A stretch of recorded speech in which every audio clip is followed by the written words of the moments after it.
Kemudian tentang fikih Jumat, ini kemarin ada kejadian sampai sampai berapa itu kemarin? setengah satu. Maka ini memang bagian dari pembahasan kita. Setelah kita bahas tentang masalah rukun sholat, sunnah sholat, maka kita akan membahas tentang fikih sholat berjamaah. Kemudian nanti fikih sholat sunnah, sholat sunnah. Jadi nanti kita sebutkan beberapa sholat sunnah yang lazim dan yang diada-adakan. Mudah-mudahan kita dimudahkan oleh Allah Subhanahu wa taala. Dikatakan, ada pertanyaan begini. Yaqulu innaha adrakal imam fi sholatil Jumat. Ada seseorang datang di hari Jumat. Sementara imam dalam kondisi sudah di rakaat kedua setelah ruku. Ini orang ini dapat sholat Jumat enggak? Enggak dapat. Mungkin terjadi enggak seperti itu? Mungkin. Apa solusinya? Orang ini kemudian melaksanakan sholat 4 rakaat. Benar nggak orang ini kemudian sholat 4 rakaat? Sholat duhur. Solusi bukan itu? Solusi. Di sini dikatakan hal ma fa'aluhu sahih. Ini ditanyakan ke seorang syekh. Maka dikatakan na'am ma fa'aluhu sahih. Betul. Yang demikian itu sahih, benar. Nah, ini menjadi jawaban. Jikalau terjadi jenengan sampai karena sebuah keadaan kok tidak bisa melaksanakan sholat Jumat, berarti sholat duhur. Kapan waktunya? Ketika memang tidak memungkinkan sama sekali.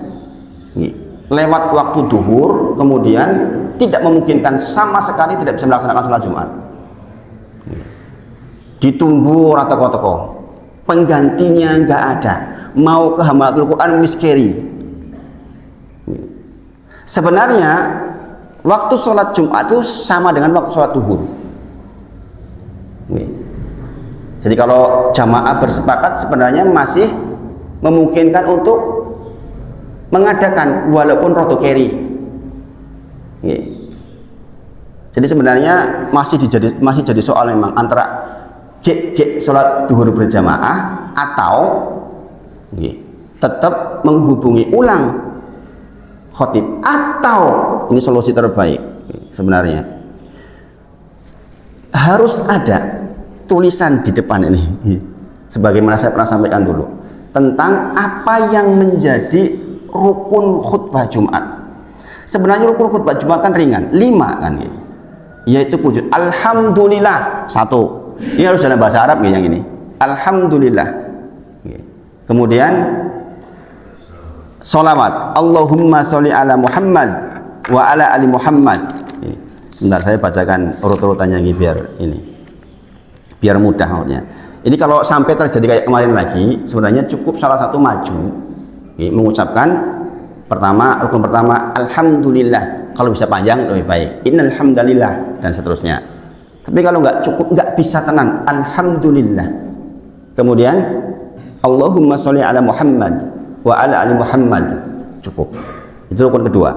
Ini harus ada dan harus dalam bahasa Arab. Kemudian ya ayyuhalladzina amanu taqullaha haqqa tuqatih, membaca ayat Al-Qur'an. Kemudian mengingatkan atau berwasiat tentang ketakwaan. Usikum wa nafsi bitaqwallah. Kemudian doa yang harus ada di kedua-keduanya 1, 2, 3. Yang 2 di salah satunya, yang 1 di terakhir. Baca Quran di salah satunya, jadi memuji Allah, kemudian bersolawat, kemudian berwasiat takwa itu ada di keduanya.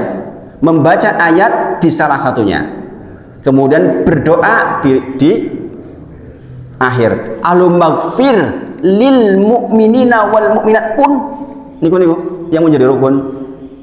Jadi tidak perlu terjadi sampai harus nunggu sampai jam 12:30. maka ditulis aja ada teks yang memenuhi rukun khutbah. Sebab apa? Kedudukan rukun khutbah Jumat walaupun lemah, pendapat ini lemah, menggantikan posisi 2 rakaat salat zuhur. Ini disoal ya. Nanti kita bahas lebih dalam. Karena kalau menggantikan berarti nek ora ono yo salat Jumate ora sah, kan gitu. Gini Bang nggih.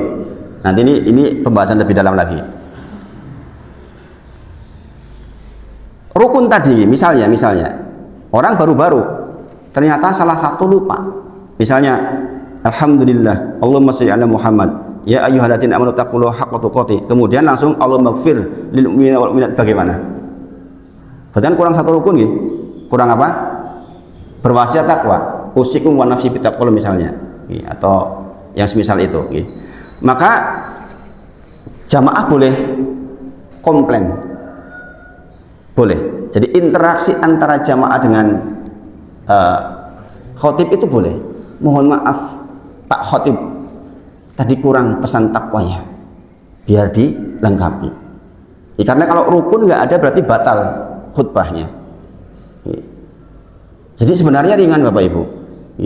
Saya kira di sini tidak lagi perlu terjadi yang kejadian seperti kemarin. Makanya sekali lagi saya sarankan harus ada standar rukun yang bisa dibaca ketika terjadi seperti itu. Cukup dibaca. Salah satunya dengan menjadi gawang di sini untuk membaca rukunnya itu. Kalau mau agak lengkap lebih baik. Ditanya misalnya, aku pendek men oleh khutbah daripada kowe ra iso. Wis sing penting rampung. Kan rukunnya selesai, ya kan? Ini menyelamatkan keadaan. Tapi kalau terpaksa karena suatu keadaanku yo ora iso tenan fikir ngerti, salat zuhur terpaksanya penggantinya. Salat zuhur. Bagaimana jika khotib batal wudunya? Khotibnya tiba-tiba tut itu. Bagaimana? Ini kan di antara syarat penyampai itu harus suci dari atas kecil atas besar, dari najis. Tiba-tiba tut itu. Bagaimana? Dua keadaan ini dua nih. Khotib bisa turun berwudu kembali lagi dengan resiko diulang dari innal hamdalillah. Karena tidak muwalah, berarti ada jeda waktu. Tapi kalau misalnya memang betul-betul sudah tidak bisa, maka salah satunya menggantikan dan boleh meneruskan, boleh mengulang dari innal hamdalillah.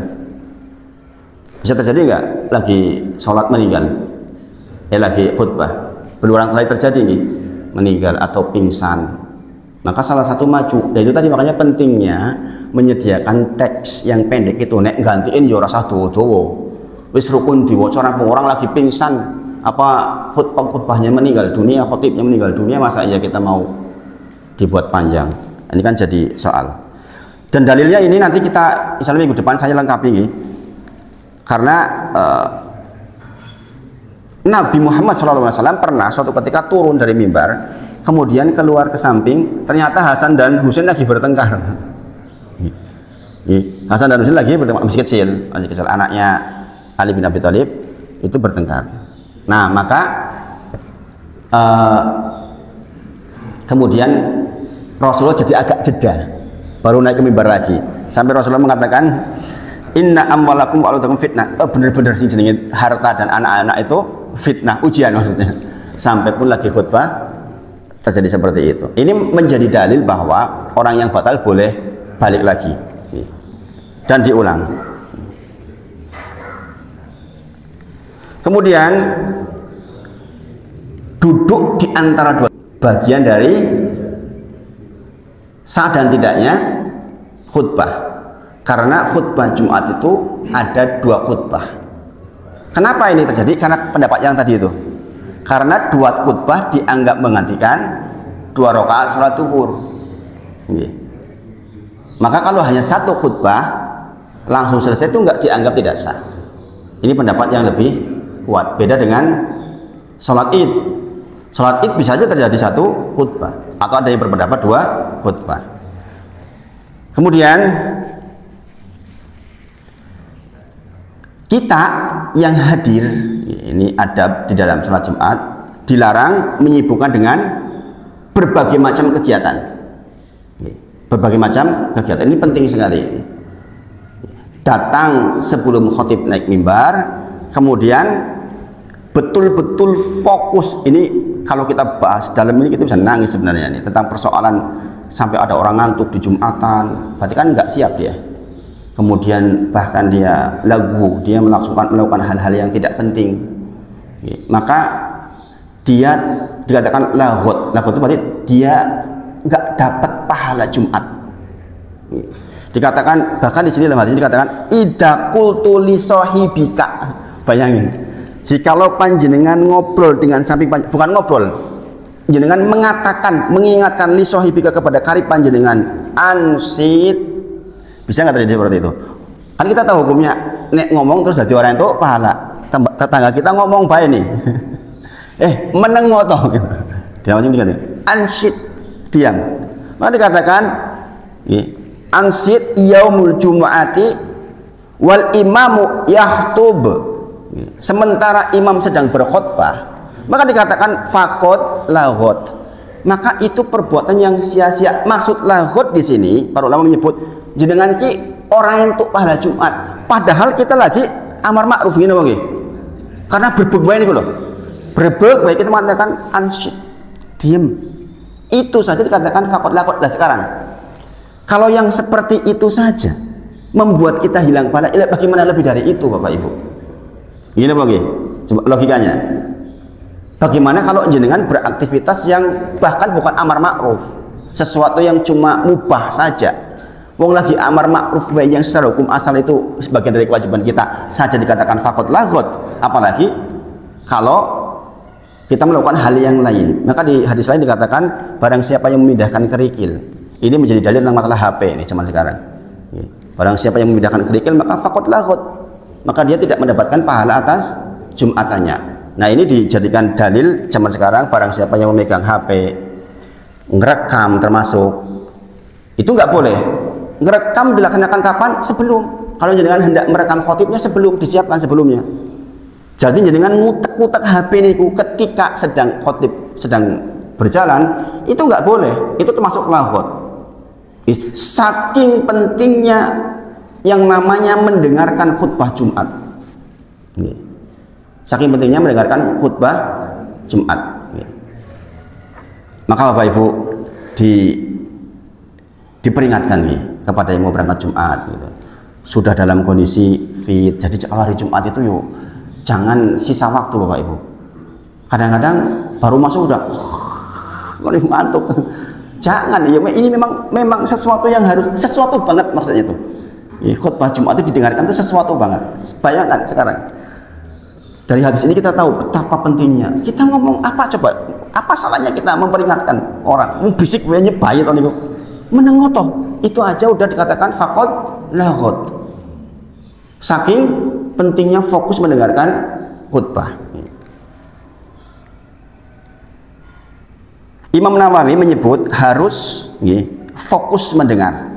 Maksud hadis adalah mencegah dari semua jenis obrolan ketika khutbah sedang berlangsung. Jadi semua jenis obrolan, bahkan yang amar ma'ruf pun termasuk yang tidak dibolehkan. Sungguh kamu telah berbuat yang sia-sia. Itulah fakot laghot. Maksudnya tidak dapat pahala salat Jumat. Dalam riwayat Tirmidzi dikatakan waman lahu fala jum'ata lahu. Barang siapa yang melakukan itu yang sia-sia itu maka tidak dianggap Jumatan. Ini lebih keras lagi dalam riwayat Tirmidzi. Tapi pendapat yang lebih kuat adalah tidak dapat pahala Jumatannya.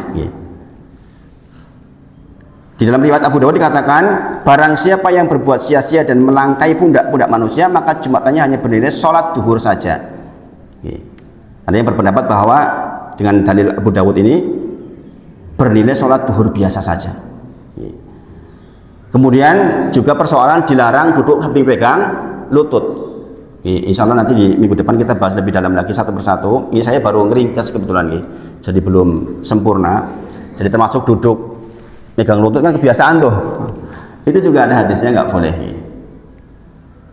Sering nggak terjadi seperti itu? Sering gitu orang lagi sholat Jumat tahu-tahu enak banget gini, nekuk. Itu sering terjadi. Saya juga dulu begitu waktu masih kecil. Saya juga dulu begitu nggih. Nek ngantuk banget nggih. Kemudian ini yang tentang masalah kerikil nggih. Waman masal hasso faqad lahu.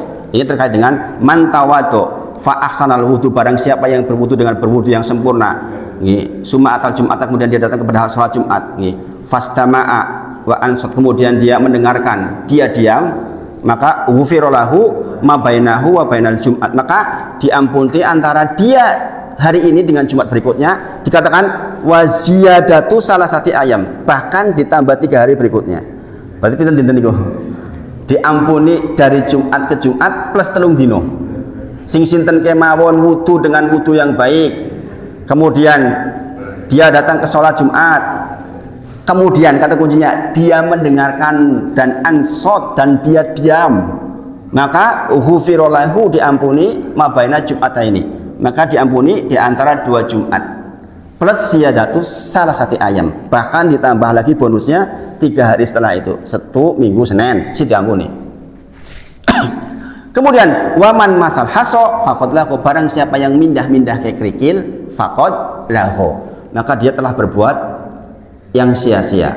Nah sekali lagi, maka kalau ke Jumatan nek rapat yo perlu banget nggawa HP yo rasah gitu. Gitu. Kadang-kadang kita ya cuma sekarang nih HP itu wis koyo separuh nafas. Orang nggawa HP wis bingung. Ada yang salah gitu. Ya kepaksanya bawa yos desain dan disimpan. Ini pengen aman sebenarnya nggak usah dibawa, nggak usah dibawa. Jadi biar jenengan fokus. Nah, Bapak Ibu, syarat menyampaikan khutbah. Jadi kalau nanti ada kejadian seperti kemarin, maka yang boleh maju satu tentu saja laki-laki, tentu saja laki-laki. Jangan kayak mana itu yang di Bogor? apa zaitun, jangan nanya zaitun gitu. Nah, itu masalah gitu. Yang pertama, suci dari 2 hadas kecil. Jadi sekali lagi, kalau di tengah jalan kok batal, berarti batal pula khutbahnya, harus diulang. Dalam keadaan suci pakaian, badan dan tempat tentu saja sama, ini sama dengan syarat ini. Kemudian menutup aurat. Nah ini Bapak Ibu, 3 syarat ini kenapa menjadi syarat? Karena sekali lagi sebagian pendapat bahwa ini menggantikan 2 rakaat sholat duhur, berarti harus sebagaimana sholat maksudnya, ya kan? Suci dari hadas, suci dari najis, menutup aurat, ini kan syarat sholat, gini bang ya? Maka karena menggantikan kedudukan itulah menjadi ilat atau alasan hukum, sehingga harus seperti itu keadaannya. Jadi jelas kita punya alasan yang jelas. Kemudian berdiri jika mampu, duduk jika tidak mampu, berbaring jika tidak mampu, tapi lebih baik digantikan. Secara hukum asal duduk pun boleh, tapi lebih baik digantikan.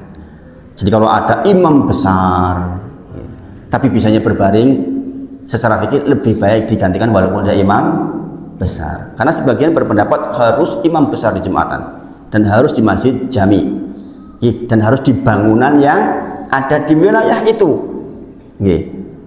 Makanya kalau orang pendatang tiba-tiba mengadakan sendiri itu nggak boleh, harus yang mukim.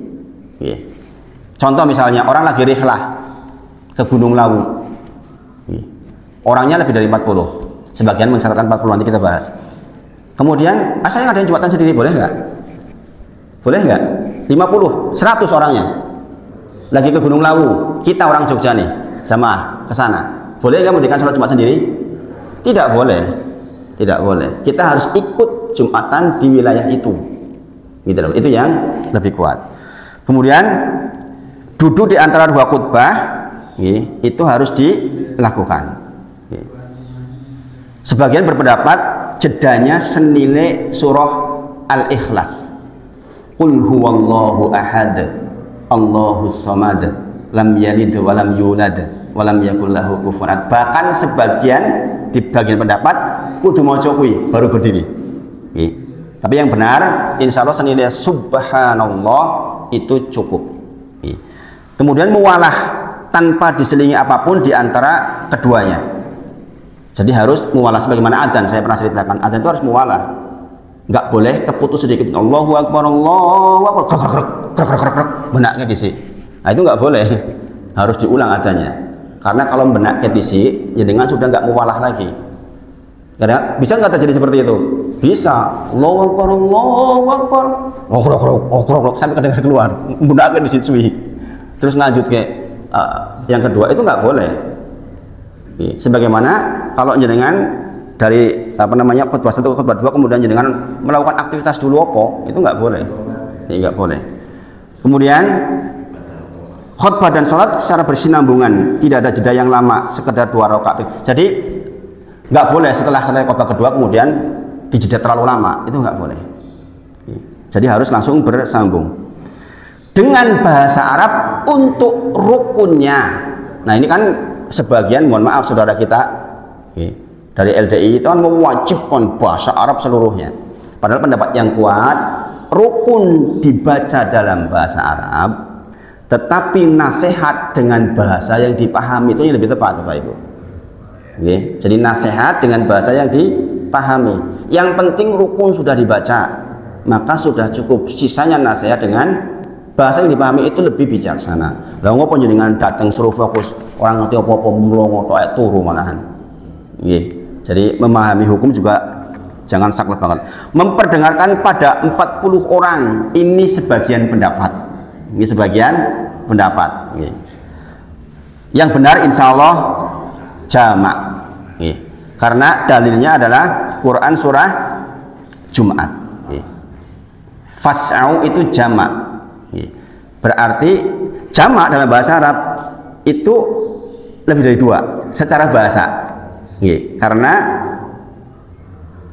kalau secara antara bahasa dengan fikih itu berbeda. Kalau jamak secara fikih itu 2 orang. Adapun pendapat yang lebih kuat memang 3 orang. Jadi tetap dilaksanakan. Kalau misalnya pun hanya ada 3 orang, itu dilaksanakan.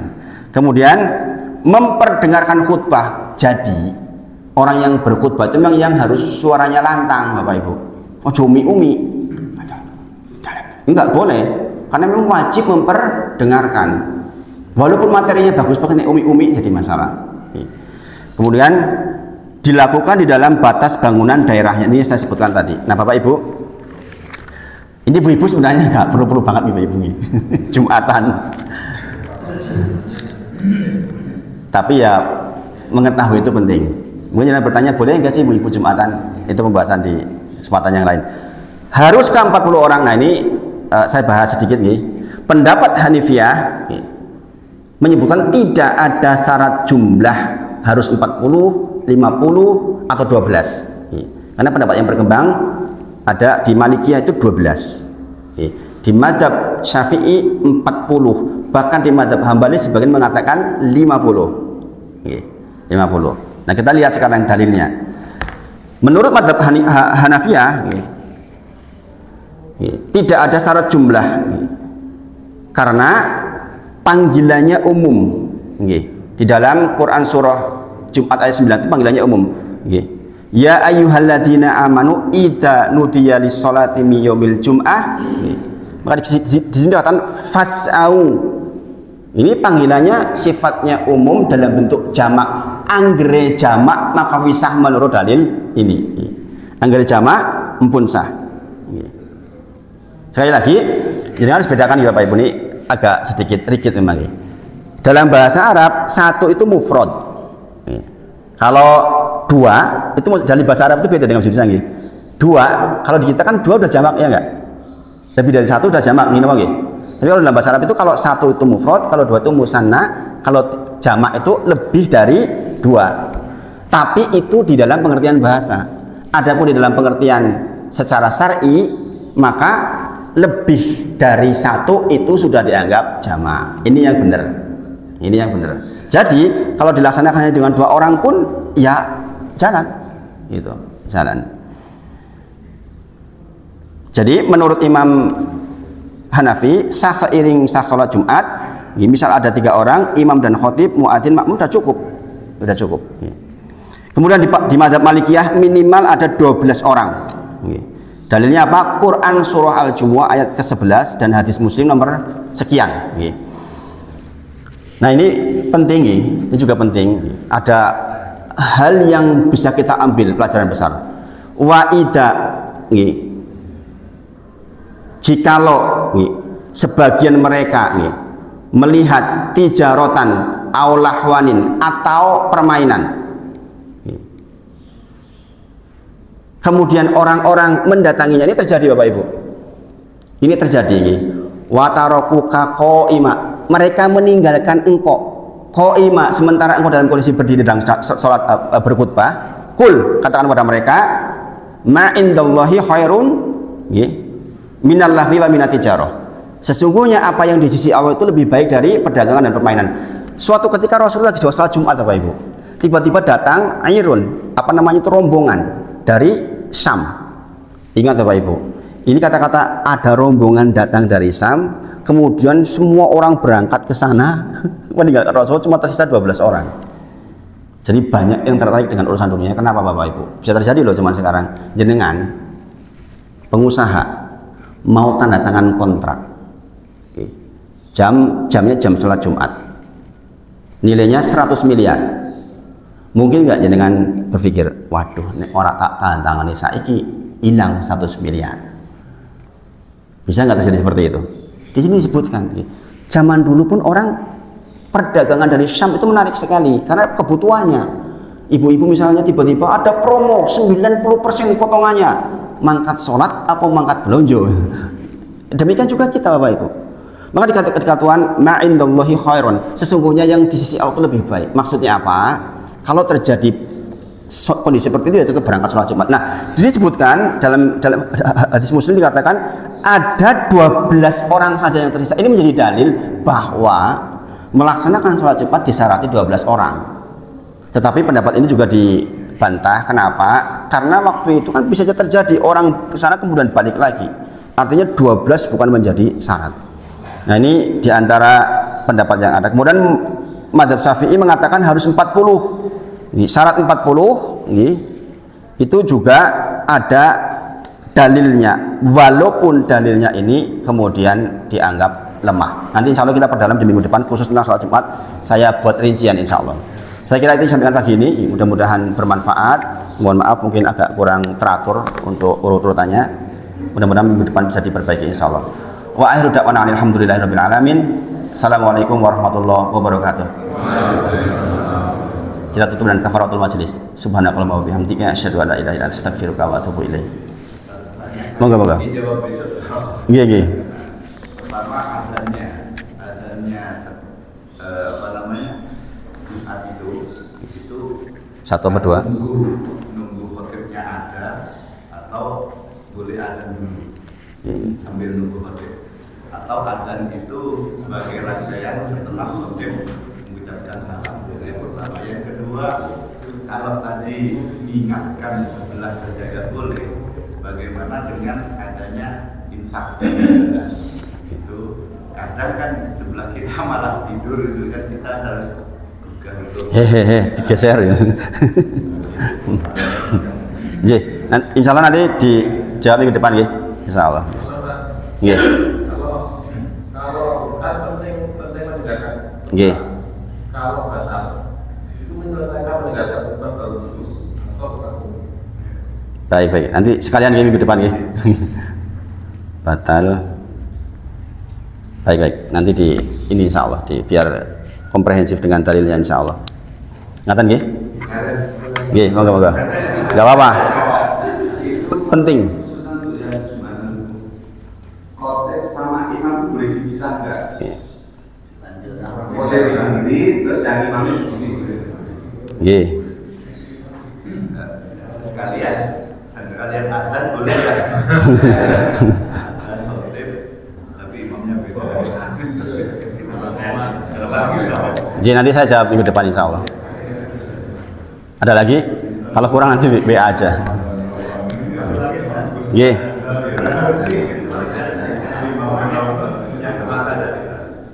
Jadi seandainya kita langkah, Nggih. terus khotib pengganti itu sudah naik di mimbar, Nggih. sudah mengucapkan assalamualaikum terus adzan. Selesai adzan, Ya, utama datang. Apakah yang adzan tadi diperhatikan langsung melanjutkan atau mempersilahkan khotib yang sendiri lagi? Iya, iya. Sekalian gini besok gini. Udah banyak nih. Gak apa-apa. Bagus malahan. Iya. Pas mendengarkan kehidupan tidak sadar itu berzikir dalam hati. Tidak sadar berzikir dalam hati.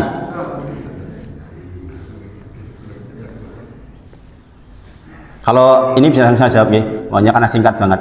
Zikir dikatakan zikir itu ketika ada gerakan bibir. Nih, jadi berkata-kata kita sudah pernah bahas. Berkata-kata adalah ada gerakan di bibir. Jika nyerang di hati terlintas macam-macam nggak masalah, nggak masalah. Sudah? Iya.